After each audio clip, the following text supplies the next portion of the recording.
সাবুটাকে ভেজে নিতে হবে। এই যে কাঁচা লঙ্কা পেস্ট করতে হবে। সিদ্ধ করা আলুটাকে ভালো করে ফেটিয়ে নিতে হবে। এই দেখো বন্ধুরা, ভাজা সাবুটাকে মিক্সিতে গুঁড়ো করে নিতে হবে। দেখো আলুটা ফেটিয়ে নেওয়া হয়ে গেছে।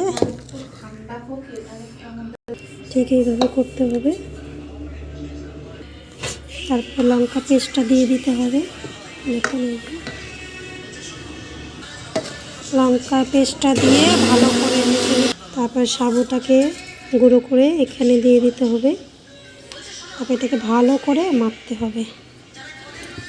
সিন্দুক লবণ দিয়ে দিতে হবে তোমাদের স্বাদ পরিমাণ মতো। তারপর এটাকে হাতের সাহায্যে মেখে নিব ভালো করে। আর একটু জল দিয়ে মেখে নিতে হবে।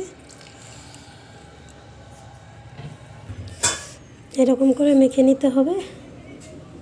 দেখুন, পরে এইভাবে বেলে ভেজে